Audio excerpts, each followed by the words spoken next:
In a room where every glance searched for the billionaire, his eyes found the black woman who never tried to be noticed. The grand hall of the Plantation House Museum glowed under golden chandeliers. Silk gowns swept across the marble floor, sequins catching the light like tiny stars. Laughter mixed with the soft clink of champagne glasses. At the velvet rope leading to the VIP entrance, Naomi Carter stood still. A guard blocked her way with a polite but firm hand. She didn't argue. She didn't plead. Across the room, Alexander Grant was surrounded by flashing cameras and eager voices. His smile stayed in place for the photographers, but his eyes drifted. They caught her. A stray spotlight shifted off-center, cutting through the crowd and falling over Naomi's face. She blinked once, calm, almost unaware. In that crowded, glittering hall, she was the only one untouched by the chase for attention, and that was exactly why he couldn't look away. Alexander Grant was the man everyone expected to shine. His face had graced Forbes and Time, his name tied to media empires and billion-dollar deals. In person, he looked exactly like the photographs. Flawless suit, perfect posture, every detail in place. The lobby swelled around him. Receptionists straightened their jackets when he passed. Journalists leaned forward, microphones ready. Guests angled themselves into his line of sight, hoping for a nod, a word, anything. Alexander gave them all the same thing: polite smiles, measured handshakes, eyes that never lingered too long. The room reflected gold and glitter back at him, but nothing seemed to reach him. It was a strange kind of isolation, standing in the center of admiration yet feeling untouched by it. Every move was expected. Every conversation felt scripted. And somewhere beyond the glow of chandeliers, a quiet figure stood, untouched by the rush to be seen. That was where his mind kept drifting. Naomi Carter grew up in Charleston, in a small house where the walls held more memories than possessions. She left school early to care for her mother, whose health had slowly faded. Photography became both her escape and her anchor. She took jobs shooting community events, family portraits, anything that paid enough to cover the bills. Every month, she walked out of the pharmacy with a paper bag of medicine in one hand and a small roll of cheap film in the other. The medicine kept her mother going. The film kept her going. In a borrowed room at the local youth center, she taught photography to black children who had never held a camera before. Her own camera was old, the paint worn from years of use, but it still caught light in a way that felt like hope. Naomi believed that showing them how to see the world could change the way they saw themselves. Through her lens, Naomi caught a moment no one else seemed to notice. Alexander Grant had stepped away from the center of attention. He was speaking quietly to an elderly black waiter, a man whose posture carried years of service. Alexander leaned in slightly, listening instead of talking. His hand rested gently on the man's shoulder, steady and respectful. It was not the kind of gesture meant for cameras. Naomi clicked the shutter. In that frame, power bent down to meet humility, and the exchange felt balanced. No titles, no status, just two men sharing a quiet truth in the middle of a loud, glittering room. She lowered the camera, watching for another second before moving on. In a place built on performance, this was the first unscripted moment she had seen. It stayed with her, even as the music swelled and the crowd closed in around them again. A shadow fell across her viewfinder. Naomi looked up to see the event manager, clipboard in hand, eyes sharp. "That shot you just took," he said quietly. "Delete it. It doesn't fit the brand image." Naomi kept her camera steady at her side. "It fits the truth," she replied. He frowned, lowering his voice further. "We have a certain standard we maintain here." Her tone stayed calm. "Then your standard has a problem. I keep the original. The truth doesn't have a brand." The manager stared at her for a moment, as if deciding whether to push harder. Then he moved on, muttering under his breath. Naomi exhaled slowly, thumb brushing over the worn edge of her camera. Around her, the Gala moved on as if nothing had happened. But she knew what was stored on that memory card, and she knew why she wasn't letting it go. From across the room, Alexander saw the exchange. He had been mid-conversation with a donor, nodding at words he barely heard when his attention locked on Naomi and the manager. She didn't flinch. She didn't argue beyond what was needed. After a few quiet words, she turned away and lifted her camera again, already scanning the room for her next frame. Alexander's eyes followed her for a moment longer than he meant to. A faint curve touched the corner of his mouth, almost invisible to anyone looking his way. It wasn't amusement. It was recognition, of someone who didn't bend just because it was easier. The donor kept talking, the cameras kept flashing, but his mind stayed with the woman who worked as if no one was watching. He wondered how long it would take before she realized someone was. Lydia Voss glided into the circle around Alexander, every step deliberate. Her laughter rose just enough to be heard over the music. Then, with a small gasp, her pearl necklace slipped from her fingers and fell to the floor at his feet. Cameras clicked instantly. She bent with a graceful pause, waiting for him to join her. Alexander crouched to pick up the strand, handing it back with a polite nod. The flashes caught her tilting her chin, lips curved in a practiced smile, as if the moment had been plucked from a romance cover. From the corner, Naomi watched through her lens. She could see the precision in every movement, the way Lydia adjusted her posture for the next shot. Alexander straightened, already turning away. There was no lingering glance, no spark, just a moment neatly wrapped for the cameras, gone as soon as it had served its purpose. Sophie Hale approached with a confident stride, tablet in hand.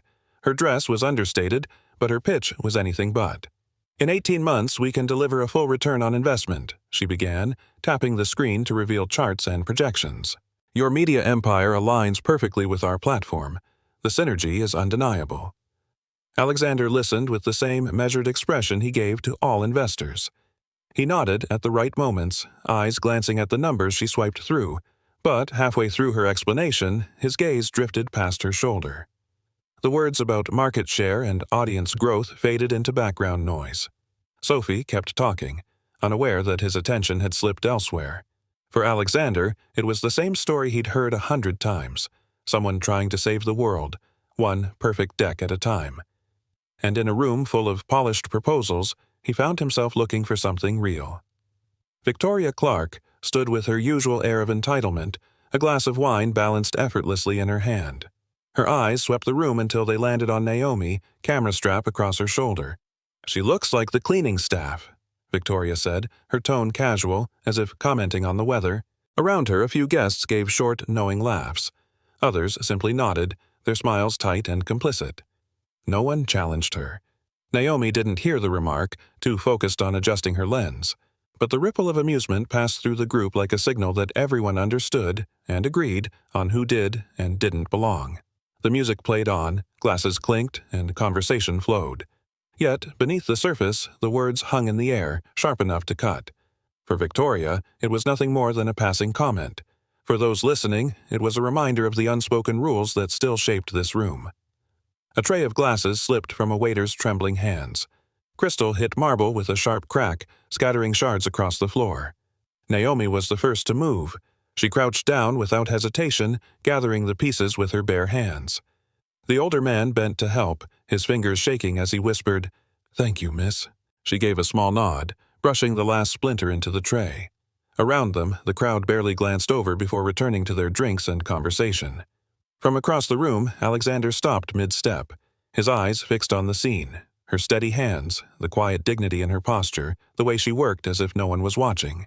The music swelled again, but for him, the sound faded. All he could see was the glint of broken glass in her palms and the unspoken kindness that no one else seemed to notice. Victoria's heels clicked on the marble. She didn't slow. She didn't lower her voice. "Knowing your place is wise," she said, sharp and steady. Naomi stayed low, picking up the last shards. She slid them onto the tray. Her breathing stayed even. Her hands didn't shake. The ballroom kept moving. Laughter rolled from one corner. The band played brighter. But for a moment, the air felt heavy. A few guests looked over, then turned away. Naomi stood. She gave the older waiter a small smile. Then she walked back to her work without a word. Her silence wasn't weakness. It was strength held in stillness. In a room full of noise, the quietest person had just spoken the loudest. It started as a whisper near the champagne table. "She's his secret girlfriend." The words moved faster than the music. From one small circle to another, they shifted shape but kept the same edge. By the time Naomi crossed the room, the glances had changed. Eyes followed her steps, some curious, some cold. She adjusted the strap of her camera and kept walking. She didn't ask why the smiles felt sharper now, or why conversation seemed to pause as she passed. In the corner of her eye, she saw a guest lean toward another, their heads close, their eyes fixed on her. The air felt heavier, but she didn't slow down. In a place where stories could be made in seconds, Naomi had just become one, without saying a word. By morning, the headline was everywhere. Northern tycoon dating Charleston black photographer. The photo was cropped cruelly, cutting away the real scene. From this angle, Alexander looked like he was whispering something intimate.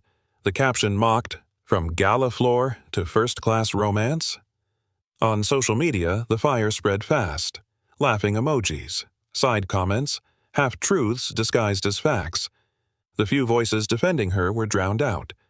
Naomi saw it while waiting for the bus, her reflection caught in the phone screen. Her name was now public property, tied to a story she never told. It wasn't news, it was a verdict, and it had been delivered without her even speaking. If the world decided who you were based on a single photo, would you fight back or walk away? The comments were split like a fault line. Some called her inspiring. Others turned cruel, digging at her skin, her accent, the neighborhood she grew up in. Naomi scrolled for a moment longer, her fingers still, her face unreadable. Then she closed the laptop with a soft click. No reply, no post, no defense. She grabbed her worn camera bag and stepped outside. The air was crisp, the streets quiet. She began to walk, searching for light, for shapes, for moments worth keeping. The camera felt steady in her hands. Through the lens, the noise faded. If the world wanted to write its own version of her story, fine. She'd write hers in images, one frame at a time. Alexander sat beneath the bright studio lights, answering questions about his new charity fund. Then the host leaned forward. "Before we wrap, the rumor about you and the photographer, true or false?" The room went still. Alexander didn't glance at the cameras. His voice was calm, almost quiet. "If loving someone for their honesty is wrong, I'm willing to be wrong." The host blinked, caught off guard. The control room hesitated before moving to the next segment. Viewers at home saw no smirk, no spin, just a man stating something he didn't need to defend. Outside the frame, the city kept moving. But in that moment, millions heard a line that couldn't be edited down or twisted. Some would replay it, others would argue it, but no one could ignore it. Naomi was framing a shot in the narrow streets of the old quarter when a voice from a nearby radio caught her ear. Alexander's words came clear, carried on the midday air. "If loving someone for their honesty is wrong, I'm willing to be wrong." Her hands froze on the camera. For a moment she didn't move. Her eyes shimmered, but no tear fell. She pressed her lips together, steadying her breath. From the harbor, the distant sound of waves rolled in, soft and slow. A gull called once, then was gone. She lowered the camera slightly, looking at nothing in particular. The world felt both far away and impossibly close. Then she raised the lens again. The shutter clicked, capturing a stranger's laugh, life continuing, even as something inside her had shifted. The side event was quiet, the hum of polite conversation wrapped in the clink of glasses. Alexander stood near the back, saying little, watching more. Lydia laughed too loudly at a donor's joke. Sophie spoke in market terms, even here. Victoria scanned the room like it was hers to approve. Then the auctioneer held up a painting, bold strokes alive with color. "By a rising black artist from Savannah," he said. The opening bid was low, too low. The three women glanced at each other, smirking. "Charming, but not investment grade," Victoria murmured. Lydia's lip curled. Sophie shrugged. "Sentiment doesn't scale." Their words hung in the air, small but sharp. Alexander didn't step in. Not yet. He let the moment sit, knowing sometimes the truest portraits are painted by what people say when they think it won't be remembered. The bidding stalled. The auctioneer's smile tightened. Then a voice from the back offered a number far above the last bid. Heads turned, scanning for the source. The bidder card was held steady, the face behind it calm, unreadable. The gavel came down. Sold. No name was given. The room moved on. Across the space, Alexander's eyes found Naomi in the corner, adjusting her camera settings. She hadn't seen who won.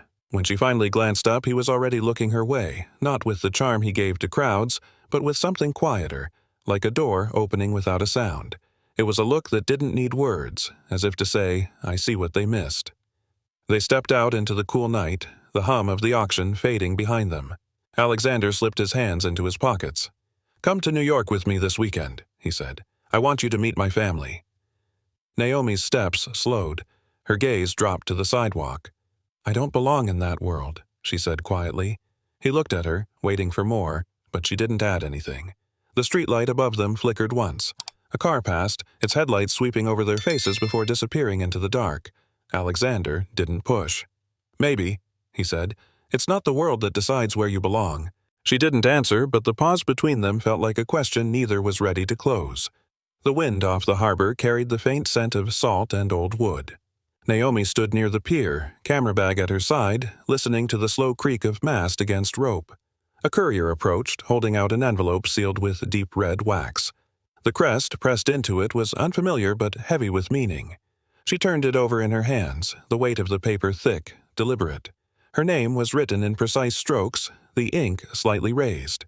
The courier gave a short nod and left without a word. Naomi looked out toward the water, the sails shifting in the wind. The letter felt colder than the breeze, as if whatever waited inside had already decided something for her. Naomi broke the seal, the wax snapping clean. The handwriting inside was steady, controlled, each word chosen like it carried a verdict. Marrying someone like her will destroy the family's legacy. The sentence stood alone in the center of the page, as if it needed no support. Her eyes stayed on the words. The gulls cried somewhere overhead. The tide lapped against the pier. No tears came, no sharp breath, just the stillness of someone who'd been told, in one form or another, this same thing before. She folded the letter carefully, slid it back into the envelope, and held it in her lap. The wind tugged at her hair, but her face didn't move. Naomi placed the envelope back into Alexander's hands. Her voice was steady, almost quiet. "You can keep the legacy. I just want to keep my self-respect." The space between them felt heavier than the words themselves. Alexander opened his mouth, but nothing came. No argument, no plea, only the awareness that this wasn't anger she was giving him. It was dignity. Her gaze didn't waver. She wasn't trying to hurt him, yet the truth in her tone left no space for defense. Somewhere beyond the windows, the city kept moving, horns and footsteps blending into a low hum. In here, it was silent. She stepped back once, not breaking eye contact until she turned away. Alexander stood at the pier, the letter trembling slightly in his hands. He read it one last time, each line carving deeper than the first. Then he tore it clean down the middle. The sound was small, but final. Fragments of paper drifted from his fingers, carried by the wind until they touched the dark water below. His voice was barely above a whisper. "No legacy is worth keeping, if it means losing you." The tide pulled the scraps under, erasing them like they had never existed. Some choices don't echo, they settle, heavy and permanent. And in that moment, Alexander knew his decision had already been made.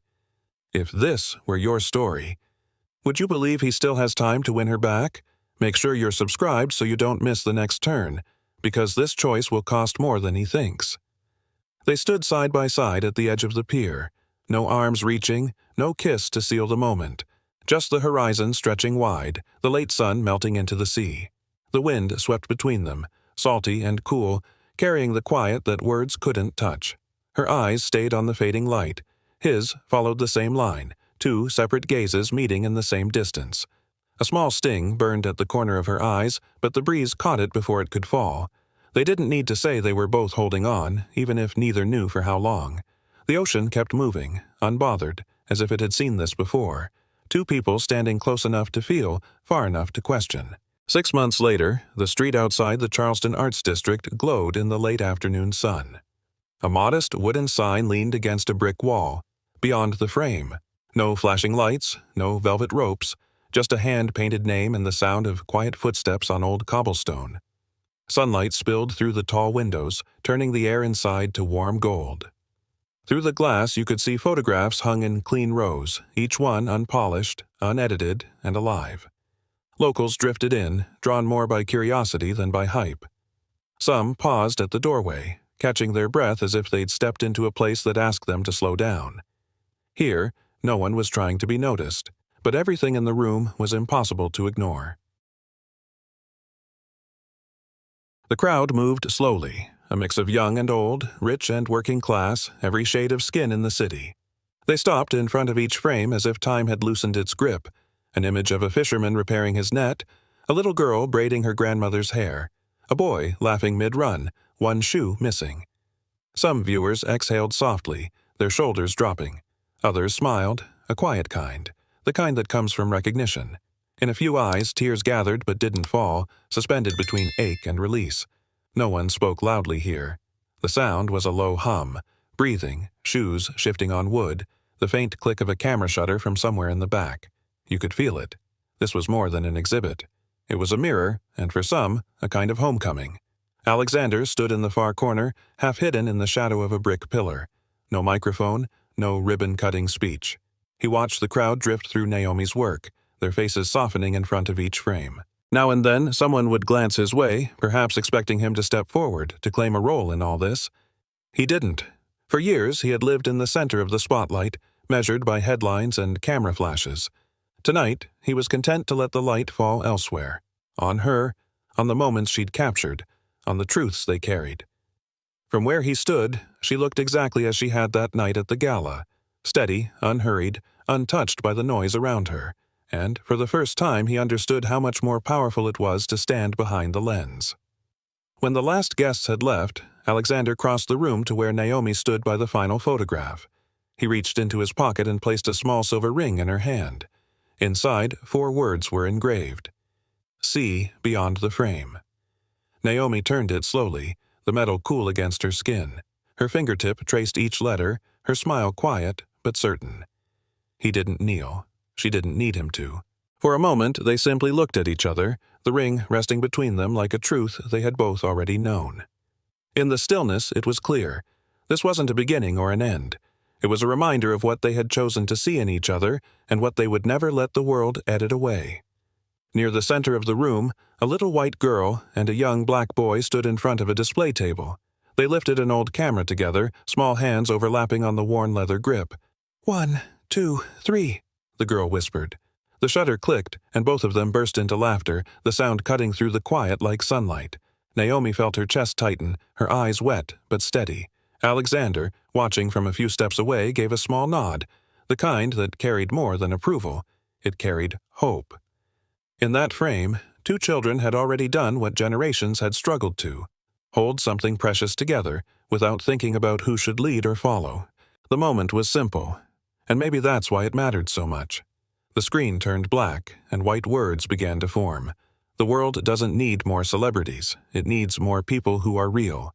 Naomi's story wasn't about fame or approval, it was about holding her ground when it would have been easier to step aside, about knowing her worth even when others tried to measure it for her, and maybe that's why it stayed with you, because the truest strength is quiet, but it lasts. If you've ever been judged for how you look, where you come from, or what you believe in, write in the comments, "I am Naomi." Let the world see how many of us choose truth over image. If this story spoke to you, share it with someone who needs the reminder, hit like and subscribe for more stories that go beyond the frame.